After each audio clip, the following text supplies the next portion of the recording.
how long does it take from starting something and being grossly incompetent and knowing it to being reasonably good in, hopefully, as short a period of time as possible? So, how long does that take? Here's what my research says.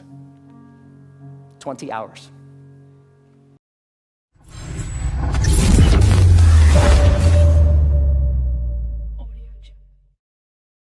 Look at what research says about how we learn and how we learn quickly. And I read a bunch of books, I read a bunch of websites, and trying to answer this question, how long does it take to acquire a new skill? 10,000 hours. I am never going to be able to learn anything new ever again. But that's not true. So 10,000 hours, just to give you a rough order of magnitude, 10,000 hours is a full-time job for 5 years. That's a long time. So what's up? There's something kind of funky going on here. What the research says and what we expect and have experiences, they don't match up. The 10,000 hour rule came out of studies of expert level performance. There was a professor at Florida State University. His name is K. Anders Ericsson. He's the originator of the 10,000 hour rule. And where that came from is he studied professional athletes, world-class musicians, chess grandmasters, all of these ultra-competitive folks in ultra-high-performing fields, and he tried to figure out how long does it take to get to the top of those kinds of fields. And what he found is the more deliberate practice, the more time that those individuals spent practicing the elements, whatever it is that they do, the more time you spend, the better you get. And the folks at the tippy top of their fields put in around 10,000 hours of practice. Now, my question is, how long does it take from starting something and being grossly incompetent and knowing it to being reasonably good in, hopefully, as short a period of time as possible? So, how long does that take? Here's what my research says. 20 hours. That's it. You can go from knowing nothing about any skill that you can think of. Want to learn a language? Want to learn how to draw? If you put 20 hours of focused, deliberate practice into that thing, you will be astounded at how good you are. 20 hours is doable. That's about 45 minutes a day for about a month, even skipping a couple days here and there. 20 hours isn't that hard to accumulate. Now, there's a method to doing this, because it's not like you can just start fiddling around for about 20 hours and expect these massive improvements. There's a way to practice intelligently.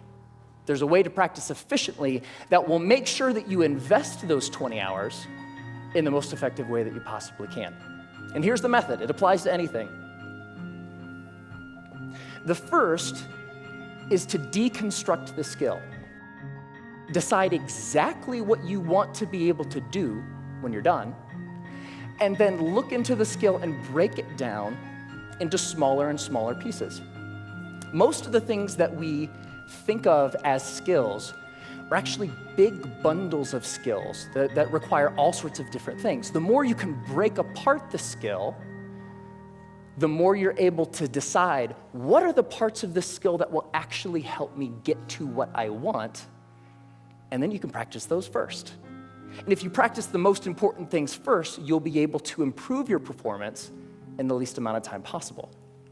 The second is learn enough to self-correct. So get 3 to 5 resources about what it is you're trying to learn. Could be books, could be DVDs, could be courses, could be anything. But don't use those as a way to procrastinate on practice. I know I do this, right?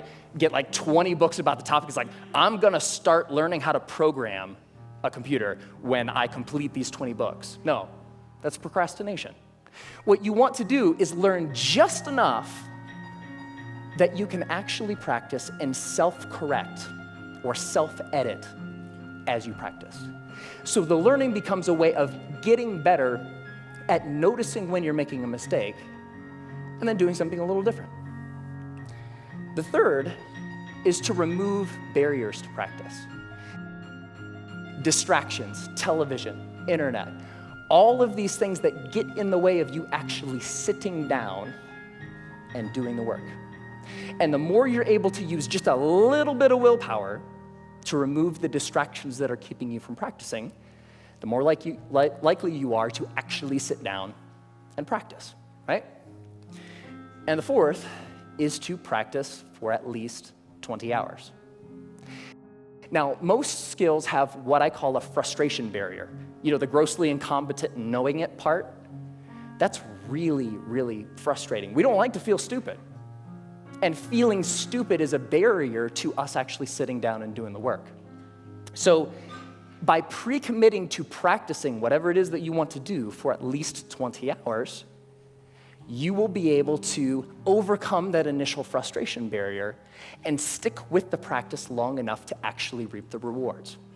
All right? That's it. It's not rocket science. 4 very simple steps that you can use to learn anything.